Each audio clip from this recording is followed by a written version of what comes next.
그래서 이 에로스와 문명이라고 하는 거를 그 프리의 어떤 성적인 그런 쾌락과 사회 통합의 문제와 연결시키려고 한다면 일단 잠깐 이 프로이드 얘기를 할 필요가 있어요. 이 책이 되게 중요한 책인데 이게 이제 제가 아마 프로이드를 그 20세기 정치 사상을 강의할 때 특히 프랑스 포스트 모더니즘 얘기할 때 락강 얘기를 할 때 아마 프로이드를 다시 짤막하게 강의할 기회가 있을 겁니다.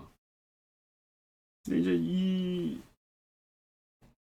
이게 사실은 이제 후기 그 프로이드의 굉장히 중요한 그 저작이죠. 사람이 미친다고 하는 것이 초창기에는 사람이 내적인 연결 관계, 리비도의 그 가족 관계에서 사람이 이렇게 잘 뭐가 안 풀리면 미치는 건데 1930년대 이후에 썼던 이런 이 후기 작품에서는 뭔가 이 문화 안에 우리 역사적인 문화 안에 사회적인 어떤 규범 안에 인간을 억압하는 기제가 있다는 거예요. 그래서 사람이 미친다는 겁니다. 그래서 이 책 이건 너무 모아둔 건데 여기 보면 이 문명적 성도덕과 현대인의 신경병, 그러니까 이 신경병이라는 게 히스테리죠. 이 히스테리가 사람들이 약간 좀 히스테릭하다. 이게 뭐냐면 우리 시대가 살고 있는 어떤 문화적인 성문화와 관련이 있다는 거예요. 그래서 이제 보면 뭐 자살 문제, 죽음 문제, 자살 문제도 나오고 그다음 집단 심리학과 자아 분석 이거 아주 유명한 문제죠. 이 집단 심리학과 자아 분석이라는 게 뭐예요? 왜 사람들이 어떤 그 독재자나 강력한 카리스마를 끌어가는 정치 지도자에게 사람들이 열광하느냐? 예컨대 히틀러 같은 사람한테 뭐 그런 문제도 다 이런 이 문명 속에 억압 기제가 있기 때문에 그렇다는 거예요. 전쟁 같은 것도 그런 거죠. 왜 전쟁인가? 이 전쟁도 여러 가지로 설명 가능하지만 이 프로이드식으로 설명하면 뭔가 너무 문명 속에서 우리 개인의 삶을 억압하기 때문에 그 억압의 기제가 폭발해서 생긴 거라는 거예요. 그 프로이드의 사상을 아주 위험하지만 간단하게 얘기하면 인간의 욕망이라고 하는 리비도적이죠. 리비도. 그건 생물학적인 에너지인데 그 생물학적인 에너지가 쾌락의 원칙이라고 하는 것과 현실의 원칙이라고 하는 것에 균형을 잡아야 된다는 거예요. 그래서 이제 소위 쾌락의 원칙을 지배하는 리비도가 뭐예요? 그건 에로스죠, 에로스. 성욕이라고 보는 거예요. 그다음에 이제 그 현실의 원칙, 뭐 규범, 현실, 넌 이래야만 안 돼, 이런 거. 그걸 극단으로 가져가는 이 리비도의 욕망의 형태가 뭐냐면 타나토노스라고 하는 겁니다. 죽음의 본능이라고 하는 거예요. 타나토노스라고 하는 거는 죽음의 본능이라고는 보통 번역을 하지만 어떻게 보면 파괴적이고 공격적인 본능이라고 생각하는 게 더 편해요. 그래서 이 프로이드의 기본적인 발상은 인간의 문명 안에 그런 쾌락의 원칙, 어떤 성적인 쾌락을 추구하는 이 프로이드는 어차피 성욕, 리비도를 성욕으로 보기 때문에 이 섹스라고 하는 얘기는 인간관의 섹스하고는 좀 다른 차원의 인간의 어떤 성적 본능이 있다는 거. 그걸 에로스라고 보는 거예요. 문명적인 차원에서의 표현을. 근데 이게 에로스와 이 타나토노스의 어떤 균형이 문화적으로나 사회 규범적으로 너무 치우치면 예를 들어서 타나토노스 쪽으로 그러니까 너무 억압하고 너 가만히 있어 너 똑바로 앉아 뭐 이러고 너 열심히 해야 돼뭐 이런 거 그다음에 물질적으로 너무 핍박당하고 이러면 개인뿐만 아니고 사회 전체가 전부 공격적이고 파괴적이 된다는 거예요. 그 논리를 가지고 썼던 책이 바로 이 책입니다. 이거 대단히 이것도 유명한 책인데 이것도 이 에로스와 문명보다는 조금 앞서 나온 책이죠. 이 저 마르쿠제보다는 조금 앞선 사람인데 이 라이히가 썼던 이 파시즘의 대중심리라는 책도 결국 내용이 뭐냐면 이 프로이드의 문명 속의 불만이라고 하는 그 아이디어를 가지고 왜 파시즘 독일의 그 히틀러 같은 파시즘의 정치가 당대 1930년대에 등장할 수 있었느냐 여러 가지로 설명하지만 이 라이히 논리는 인간이 너무 물질적으로도 핍박당하고 성적으로도 핍박당하고 이러니까 사람들이 오히려 비정상적인 독재 권력에게 심리적으로 친화성을 보였다는 거예요. 그래서 이 라인은 사실은 나중에 성클리닉 운동도 하고 정신과 의사로서 이 사회 운동 속에서 이제 어떤 억압된 성을 해방시킴으로써 오히려 정치나 사회가 해방된다고 하는 것을 보여준 사람인데 바로 그런 논리로 이 에로스와 문명이라고 하는 책을 볼 수가 있어요. 무슨 말이냐면 에로스라고 하는 것이 기본적으로 뭐냐면 사람들이 이 자기의 욕망을 표현할 수 있는 거라는 거예요. 근데 우리 사회에서는 적어도 이제 마르쿠제가 보기에 유럽 사회에서는 지금까지 적어도 계몽주의 이후에 한 300~400년 동안 기독교가 득세하고 그다음에 어떤 생산성의 논리가 득세했단 말이에요. 그러면서 어떻게 돼요? 노동력, 그게 문명이죠, 문명. 뭔가를 만들어내야 되고, 뭔가 성취해야 되고, 더 많은 걸 생산해서 부를 쌓아야 되고 하는 이런 논리가 문화 속에 이제 스며들었다는 겁니다. 이제 그러면서 사람들이 어떤 식으로 됐냐면 이제 불균형하게 됐다는 거죠. 쉽게 얘기하면 밤낮 일만 하는 거예요. 밤낮 일만 하고 뭐 성적인 쾌락이나 무슨 속된 말로 놀 줄 모르는 인간이 됐다는 거예요. 그리고 노는 걸 아주 죄악시했죠. 특히 이제 기독교적인 이원론에 의하면 이 성적인 쾌락은 굉장히 죄악스러운 거고 성스러운 거, 뭐 순결하고 성스럽고 일 열심히 하고 이런 게 이제 기독교적으로 이 장려가 되는 그런 문화가 되니까 사람들은 자기의 성적인 욕망을 너무 많이 억압했다는 거예요. 그러면서 뭘 얘기하냐면 이게 노동의 윤리로 연결시킨 거예요. 그러니까 이 책은 만일 이 책은 똑같이 프로이드의 논리를 정치제도와 연결시켰다고 한다면 이 책은 프로이드의 문명 속의 불만이라고 하는 논리를 노동의 문제와 연결시킨 거예요. 그래서 이 책에 여기 21페이지 보면 뭐라고 나와 있냐면 생활의 기계화 평준화, 정신적인 빈곤화, 진보를 위협하는 파괴력의 증대, 그 어느 것도 서구 문명의 진보를 지배해온 원칙에 대한 회의의 근거를 제공하지 못하고 있다. 생산력의 계속적인 증대는 모든 인간을 더욱 훌륭한 생활을 약속한 끊임없이 훌륭한 생활을 약속하면서 더욱 현실적인 것으로 되고 만들고 있다. 이 얘기가 뭐예요? 좀 이 독일 말을 내가 보기엔 독일 말을 영어로 옮겼다가 영어를 보고 우리말로 옮긴 거라 말이 좀 이상하고 어려워요. 사실은 독일 말로 읽거나 영어로 읽는 게 제일 좋은데 여하튼 이 말은 뭐냐면 우리 현실적으로 얘기하면 열심히 공부하라는 거 아니에요. 우리 한국 사회가 딱 이런 상태 오는 것 같아요. 아주 어릴 때부터 너 열심히 공부해라. 그래가지고 뭐 6살에 7살짜리 유치원애부터 그냥 막 학원 돌리고 밤새워도 공부하게 하고 입시. 근데 막상 대학을 들어와도 직장 취직은 안 되고. 그러면서 뭐라 그래요? 공부할 때. 공부 열심히 하라고 할 때 부모나 이 사회가 강요하는 이데올로기가 뭐예요? 다 너를 위한 거다. 그 다음에 너의 미래를, 더 안락한 미래를 위한 거다. 그렇게 지금 열심히 하라. 이거 아닙니까? 이러면서 젊었을 때 놀아야 되고 뭔가 쾌락 원칙에 따르면 에러스적인 욕망이 분출돼야 되는데 우리 사회에서는 그럴 기회가 없다는 거예요. 그러면 어떻게 돼요? 도는 거죠. 도는 거 한마디로. 그게 바로 타나토너스적인 변칙이죠. 나는 우리 사회에서 최근에 일어나는 뭐 그런 거 있지 않습니까? 무슨 묻지마 살인 같은 거. 화장실에 숨어 있다가 여자 화장실에 숨어 있다고 자기도 아무도 상관도 없는 여자를 찔러 죽이고 그다음에 뭐 데이트하다가 헤어진다고 하는 여자를 막 집에까지 찾아가서 가족도 죽이고 하는 이러한 엽기적인 일들이 자꾸 일어나는 이유는 그 한 개인의 문제가 아니라고 봐요, 나는. 그야말로 한국 사회가 너무 지나치게 이런 생산성 위주, 열심히 해야 된다는 위주, 이른바 노동력의 문화죠. 거기에 사람들이 균형을 잃은 거예요, 사회가.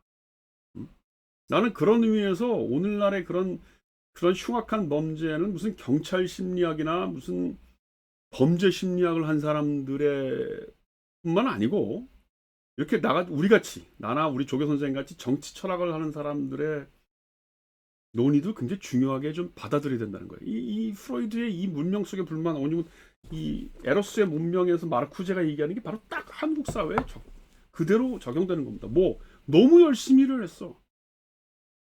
그 사람이 미치는 거예요. 이게 내가 보기엔 한국 사회 지금 거의 이 심각한 위험이 있는 겁니다. 자, 마르쿠제는 이 책에서 뭐라고 하냐면 기본 억압과 과잉 억압, 그다음 수행 원칙, 뭐 이런 몇 가지 용어를 써요. 뭐 다 여러분들이 읽을 필요는 없고요. 여러분들이 그냥 굳이 한번 읽어본다면 억압된 문명의 기원이라는 챕터에 논문이 있어요. 조금 어려운데 사실은 이 프로이드의 문명 속의 불만을 먼저 읽고 요 몇 개 논문을 읽으면 금방 알아요. 근데 억압된 문명의 기원이라고 하는 이 논문이 소위 마르쿠제의 논의를 이해하기 되게 좋아요. 그 다음에 그 앞에 있었던 억압된 개인의 기원. 그러니까 억압이라는 게 어떻게 나왔느냐 그 얘기를 하는 겁니다. 일단 기본적으로 기본 억압과 과잉 억압이라는 게 뭐냐면, 기본 억압이라는 게 사람들이 열심히 일을 해야만 먹고 살 거 아닙니까? 그 정도 생명을 보존하는 데 필요한 그런 억압, 그건 참는 거죠. 그건 아침에 일어나기 싫어도 출근 시간에 맞춰야 되고, 집에 가서 놀고 싶지만 사무실에서 일을 해야 된다. 이건 기본적인 억압이니까 그것까지 문제가 될 필요는 없는데, 과잉 억압이라는 게 뭐냐면 과잉된 잉여 가치를 만들어내는 거죠. 그야말로 소외된 노동이죠. 이제 여기서부터 막스의 노동관념과 연결되는 거예요. 원래 마르쿠제는 기본적으로 막시스트이기 때문에 프로이드와 막스를 연결시킨 사람입니다. 이게 대단한 책이에요. 이거 아주 대단한 책입니다. 나중에 뭐 1차원적 그 사회라고 하는 1차원적 인간이라고 하는 이 책을 요 책 뒤에 썼는데, 이 책도 나중에 아마 제가 이 20세기 정치 철학 강의할 때 프랑크푸르트 학파를 얘기할 때 저 책을 주로 강의할 거예요. 근데 기본적으로 이 에러스와 문명에서 하고 싶은 얘기는 뭐냐면, 과잉 억압 잉여 노동이라는 게 뭐냐면 너무 열심히 일하는 거죠. 그러니까 소위 한계 효용, 뭐 맥주도 막 오바이트 하기 전까지 한계 효용이라는 게 뭐야? 최대한의 그 유틸리티가 만족될 때까지 먹어야 된다. 뭐 이런 논리가 한계 효용이라고 한다면, 생산성의 논리도 그런 거죠. 최대한으로 인간을 쥐어짜서 최대한의 생산력을 만들어내는 사회. 이게 오늘날의 자본주의 사회라는 거예요.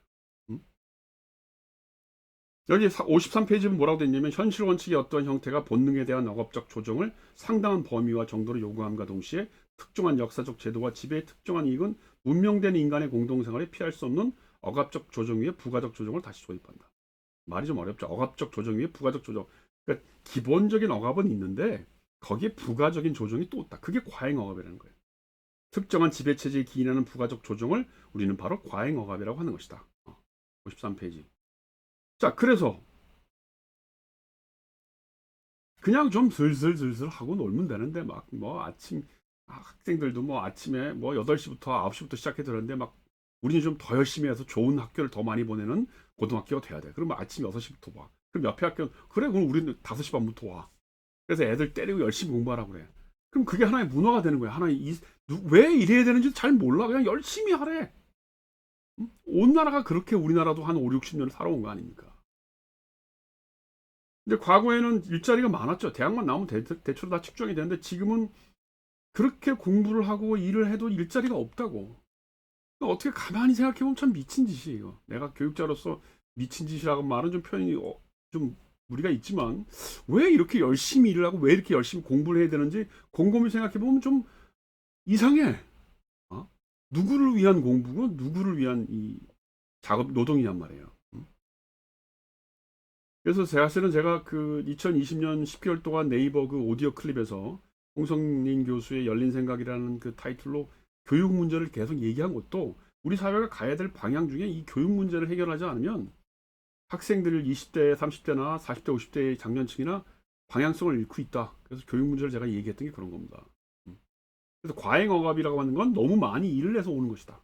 수행 원칙이라는 말은 뭐예요?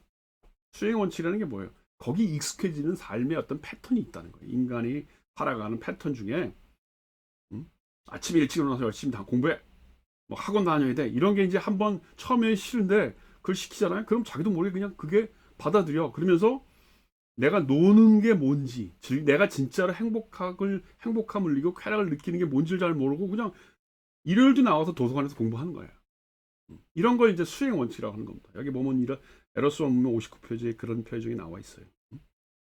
현재의 문명에 내재하는 일반적인 억압의 범위와 한계를 밝히려고 시도할 때, 우리는 이 문명의 기원과 성장을 지배하는 특정한 현실 원칙에 의해서 그것을 기술해야 된다. 이 법칙 아래서 구성원이 수행하는 경제적 경쟁에 따라 사회가 계급으로 분화되어 있다는 사실을 강조하기 위하여 우리는 그것을 수행 원칙이라고 한다. 말이 좀 어렵죠. 그러니까 수행 원칙이라고 하는 게 계급별로 좀 분화된 그런 행동 패턴, 행동 양식 뭐 이런 게 있다는 거예요. 한마디로 얘기하면 이제 이겁니다. 마르쿠제가 여기서 하는 얘기는 뭐냐면, 기본적인 수행의 원칙들은 자본주의가 이거는 기본적인 수행 혹은 필요 노동은 가능하지만, 너무 지나쳐서 그런 쾌락 원칙을 기반으로 한 에로스의 문명이 억압되는 것은 굉장히 위험하다는 겁니다. 그래서 지금 오늘날의 사회는 인간의 본능으로서의 어떤 에로스는 다 억압되고 오로지 도구적이고 이성적인 훈련만 강조하다 보니까 사람들이 미쳐가고 있다는 거예요. 그래서 이 사람은 뭐라고 얘기를 하냐면, 여기 보면 뭐라고 되어 있냐면 억압된 물질을 각성시키는 사건과 경험은 그 물질에 부착한 특정한 본능의 강화가 없어도 사회적인 수준에서 개인 날마다 직면하는 제도와 이데올로기를 만난다. 구조 안에서 지배와 지배를 전복시키는 충동을 재생산하는 제도와 이데올로기적인 철학을 만난다. 이 에러스 원명 86페이지인데 여기 제도와 이데올로기 중에 가정, 학교, 공장, 직장, 국가, 법, 지배적인 철학과 도덕 이런 말을 나와요. 그러니까 막스가 이데올로기가 인간의 어떤 노동의 소외를 깨닫지 못하고 내가 착취받고 있는 것을 은폐시키고 있다는 얘기를 했다면 그와 비슷하게 이 문명적인 그 구조 안에서 여기 보면 학교, 가정, 그 다음에 무슨 철학과 도덕 이런 게 사람들로 하여금 끊임없이 일하고 노력하고 하는 그런 걸 만들어낸다는 거예요. 그러면서도 그 안에서 뭔가 불균형을 느끼고 있다는 거예요. 그게 어떤 땐 사람에게 묻지마 범죄로 나타나고 전쟁으로 나타나고 개인적인 수준은 히스테리로 나타난다는 겁니다. 현대인의 정신병이라고 하는 게 뭐냐면 바로 이런 데서 온다는 거예요. 개인이 문제가 아니라는 거예요. 저는 왜 내가 이제 이 얘기를 그 프리에를 통해서 얘기하냐면 프리에가 얘기하는 성적인 쾌락 혹은 뭐 어떤 일의 어떤 변덕 열정 얘기하면서 일을 2시간마다 바꿔라 이런 얘기도 하고 식도락 얘기도 하고 이런 게 막스는 공산당 선언 그 선언 3자인가에서 이 프리에의 이런 식의 논리를 아주 우스운 정말 그 공상적이라는 생각이라고 비판을 했어요. 근데 오히려 지금 생각해 보면 프리에가 갖고 있던 그 근본적인 사상에는 이러한 이 마르쿠제적인 의미의 에러스와 타나토노스의 어떤 균형을 생각하고 있는 거 아닌가. 그런 의미에서 새로운 성적인 해방이라고 외쳤던 소위 좀 당시의 논리로 보면 따라가기 어려웠던 그런 성적인 해방을 요구했던 프리의 사상이라고 하는 것이 어떻게 보면 문명과 에로스의 문명이라는 건 일하는 거니까 노동이라고 보면 되죠. 문명. 그 노동과 에로스의 어떤 균형을 얘기하려고 하는 것이 아닌가 나는 그렇게 생각을 하고요.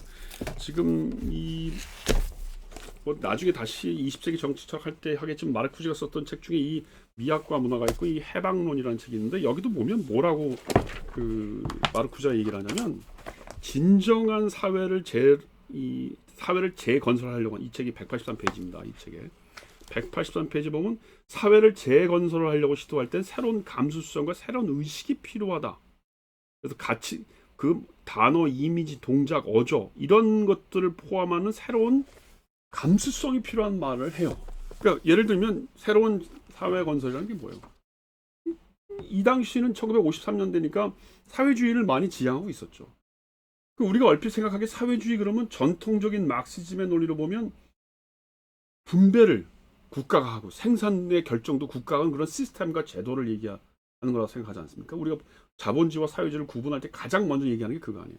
근데 지금 마르쿠즈는 뭐라고 그러냐면 새로운 사회주의로 가려면 인간의 감수성을 바꿔야 된다는 거예요. 난 이게 사실은 그 프리에적인 의미에서의 성적인 에로스적인 해방과 관련이 있다고 보는 겁니다. 이 해방론이라고 하는 책에서도 뭐라고 얘기를 하냐면 젊은이들의 저항에서 뭐가 비켜야 되냐면 그것이 정치적인 저항으로 나타난다는 거예요.